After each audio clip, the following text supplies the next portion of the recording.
Now in movement, when you move, as I was saying, as an offensive player, they want to attack the front foot.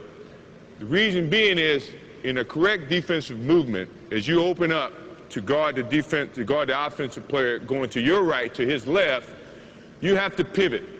You have to pick up this foot, pivot, drop step, and then slide, keeping your defensive stance, keeping your balance, keeping your butt parallel to the floor, staying in a low position so you can move a lot quicker. Once you come out of your position and stand up, you got to go back down here before you move again. So most defensive coaches try to get you in a nice little balance where your butt is parallel to the floor and you're on the balls of your feet. Your hands are mirroring the basketball, your left is here flicking at the basketball. When you open up, you stay in that stance, step and slide. That's step and slide.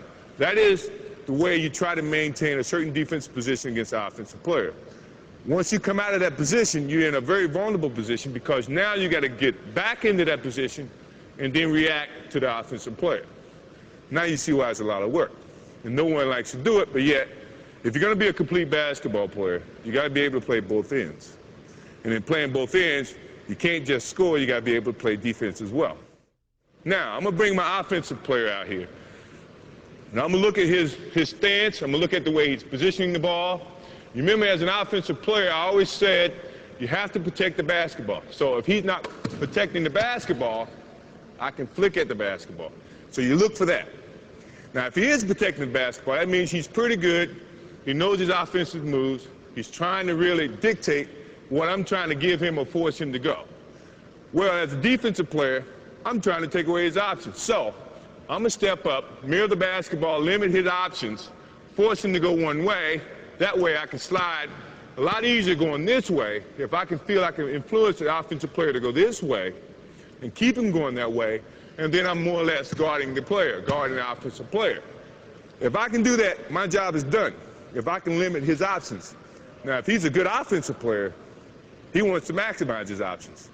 He may want to attack this front foot, which in essence now, if he comes this way, I got to drop step, slide, not coming out of my defensive stance because now I'm giving him the advantage because I got to get back in my stance to slow him down and get back in front of him. So, as a defensive player, you got to work hard. You got to work hard to take away his options and limit his options. But at the same time, when he attacks you, you have to be in a good enough position to play good, solid defense. You should never come out of your stance. You should always be in your stance with the ball of your feet. Hands are very active, moving, trying to limit his passing, trying to aggravate him as an offensive player, create mistakes if he can make mistakes. If he's not really good, sound offensive player, he's going to give you some options to attack him from. You just have to pick those options carefully. And not with your hands, not with poor defensive stances, but with adequate and certain fundamentals as a defensive player. So if I'm playing here, and I'm moving, I'm stepping and sliding, I'm sliding, using my body, using my slide, staying in front of him, trying to contend his offensive capabilities. And then when he starts going different directions, I'm still stepping and sliding. Still stepping and sliding. I'm always balanced. I'm always on the ball of my feet. All right? Takes a lot of work. No one says it's going to be easy, but to be a complete basketball player, you got to be able to play defense as well.